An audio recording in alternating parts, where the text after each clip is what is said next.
This is, I think, one of the biggest problems that League of Legends has, because League of Legends players want to fight. It doesn't matter what champion your solo queue teammates are on. The fact of the matter is they're going to be on Smolder, and they're going to be on Asol, and they're going to be pinging to fight Second Dragon every single time. League of Legends players want to fight no matter what. This is what they want to do, and I think if you want the game to be fun again, I think you need to incentivize more aggression. And I think incentivizing aggression can do a lot of things for the game. For one thing, especially for pro play viewership, you're going to find that League of Legends, if it becomes a more aggressive game, becomes a more legible game. Now, what do I mean by legible? So, very simply, if you go watch, like, CSGO, right? If you go watch CSGO, or I guess it's CS2 now, you can very quickly pick up on what's happening. CSGO is a classic example. You show up to a CSGO match, one guy shooting another guy, they want to plant the bomb, and then that's the end of the day. There are some really high level stuff happening here there that you might not understand, but you can always show up and understand this guy head tapping that guy. Super easy, right? League of Legends is very different. Fighting, while it can still be visually cluttered, is the only thing that a player who has a very low amount of understanding of the game can latch onto. So it's like, you can understand that two characters on the screen are hitting each other, but you can't understand what's interesting about, cross-mapping and CS leads in the lane, base timings, flash timings, who's scaling, who's pressured in a situation. All these things are very complicated, and most of the player base, even ones that do watch a lot of pro play, do not have a good understanding of this. I don't have a perfect understanding of this, and so I get bored in a lot of games, and even people who do get bored in a lot of games, people who analyze the game at a very high level, like Cadrel, they sit there and they'll get bored in plenty of games because it's just fun to watch people fight, and it also makes the game more accessible to watch for other players. So I think both in terms of solo queue and pro play enjoyment, it'd be better if optimal play was closer to somewhere around here. But at the moment, it's not. It's really optimal to just increase consistency by playing a low-intensity game. Less fighting, less mistakes, less room for games to snowball and get out of control, more clear timings and objectives and things like this. A lot of strategical aspects in League of Legends come from its sort of dated RTS background, right? So it came from a day and from a set of controls, obviously, that is very old and has just died out. So thankfully, one of the things League does have going for it is that it actually does have a lots of strategical depth as like a sort of artifact from the era that it came from, which was like this RTS era of games, which is pretty much dead, right? But it actually gives a lot of reward for sticking with the game, but not as much reward for getting into the game, right? This is why I think making surface level gameplay more appealing is extremely important for the game at the moment. There's some things that Riot has done that actually I do think has incentivized aggression in the past. So there's specifically last season changes that I want to talk about that I think were, to be honest, overly hated. So one thing we need to talk about is Otacon. I think that's how you spell the name, I'm not entirely sure. So the big thing with Otacon is that the objective sucked, right? But Otacon and feats did do some important things. They did exactly what I said, where they actually made it so it became more valuable to take fights, more often at least, right? Not only did you have an extra objective in the game that was a little more achievable to do early on in Baron, in theory, you had an extra set of grubs, so we'll throw that to the list. You had an extra set of grubs, you had Otacon, and you had feats, which means go fight. I think these were mostly poor in execution. I don't think these were bad ideas, because I do think that creating opportunities for players to do exactly what they want to do is good. This is incentivizing the already existing player behavior is going to make the game feel better. But why didn't these work? So, a couple things. Otacon had a big issue of it's being a quote-unquote 20-minute objective, but nobody's fighting Otacon at 20 minutes. Because first of all, this objective was a complete pain. So you walk up to Otacon at 20 minutes, and you get completely blasted by this objective, and so you just wouldn't go do it. You still wouldn't be doing Otacon at 20 minutes, like you wouldn't be doing Baron at 20 minutes unless you're T1, right? So what happens is Otacon actually becomes like whatever, a 22-minute objective instead. Problem with that is you're going to overlap with things like Dragon. You're going to go to your Otacon 22-minute Otacon fight, right? And what's going to happen is by the time you're done with your 22-minute Otacon fight, whatever, say your fight happens, you deal with your waves, you base, and then all of a sudden, it's like approaching 25 minutes. 25 minutes.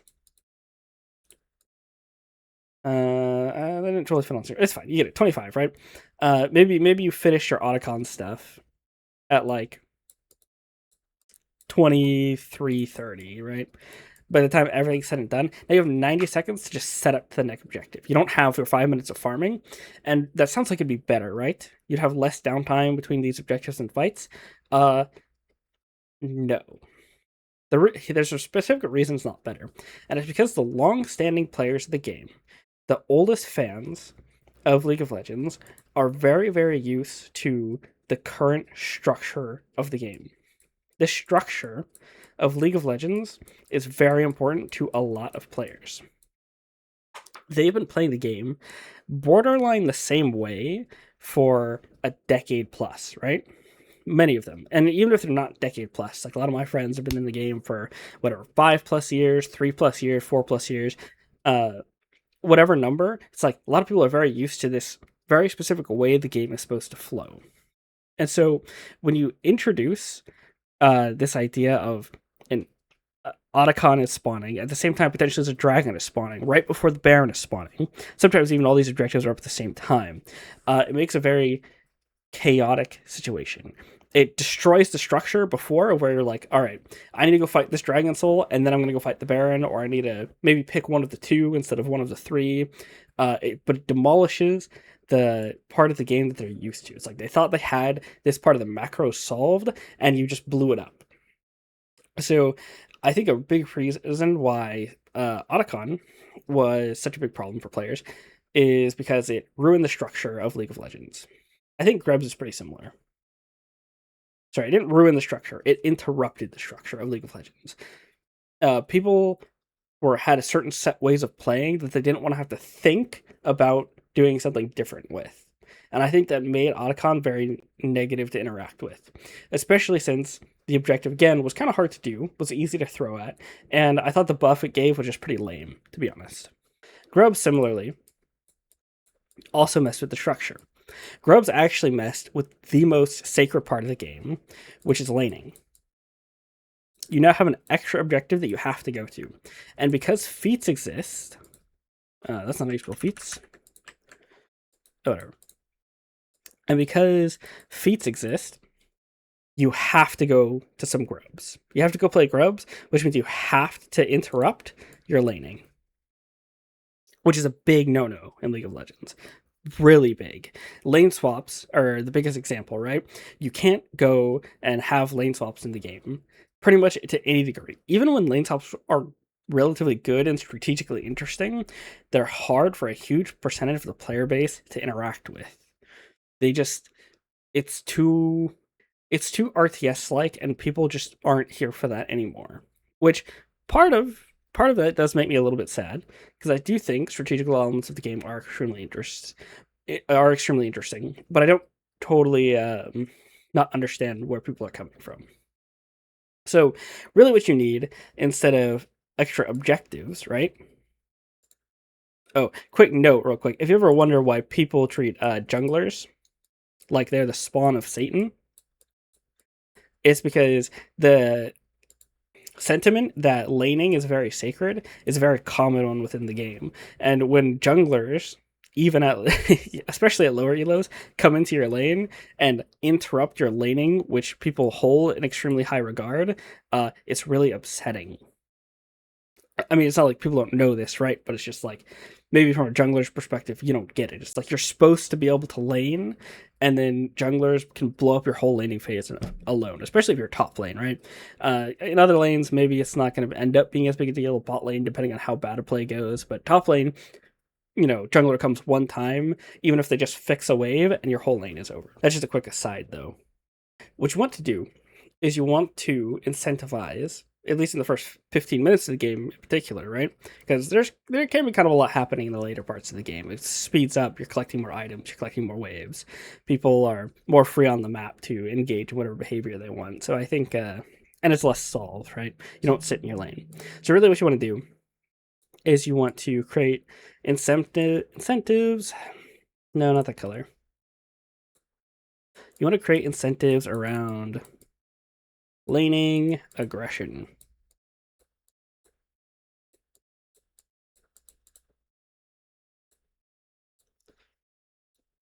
Which you would think feats of strength was incentives for laning aggression, right? Because you have, feats for turrets, which they should have called it the feat of demolition, by the way, instead of feat of turrets, which is a bit silly.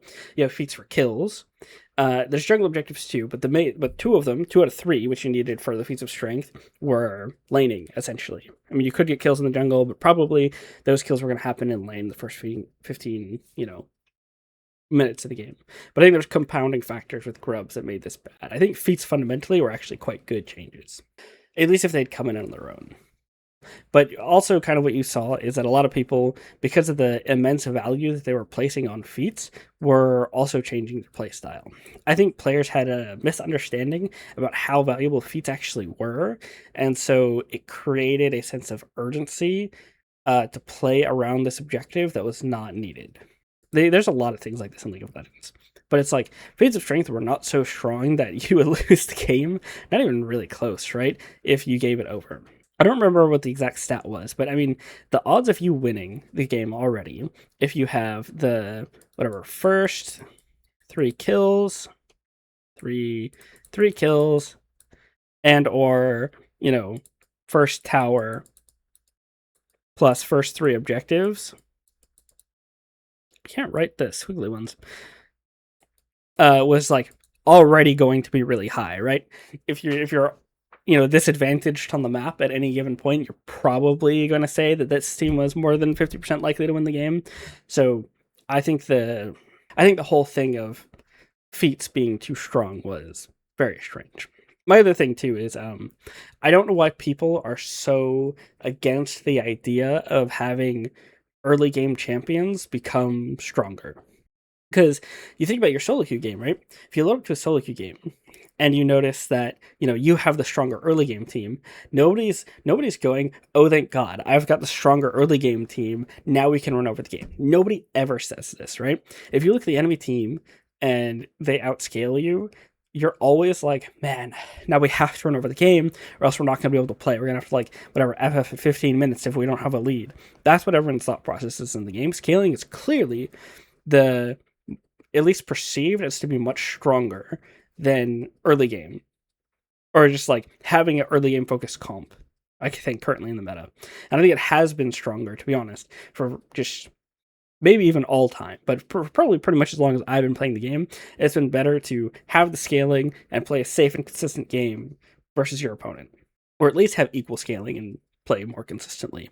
So it's very strange to me that so many League players are so adverse to the idea of making strong early game champions or strong skirmishing champions better. And I think part of it has to do with the fact that naturally in solo queue, you get this, because macro is so incredibly unclean, you get this skewed advantage towards skirmishing champs, right? Everybody wants to fight, everyone's out of position all the time, right? Pretty much at all ranks. I mean, I've played, like I said, up to Emerald. So that covers like 90% of the player base, right? And I mean, it's not like I skipped any ranks. I've been playing the game for a long time. I've played at literally every rank. I was Bronze 5 negative LP, and I've played at every rank up to Emerald 2, right? So I'm very aware that entire 90% of the player base is constantly fighting and constantly out of position. And so playing things like assassins and skirmishers can give you a really nice advantage if you're really paying attention about, where the inters are. So I'm well aware, right?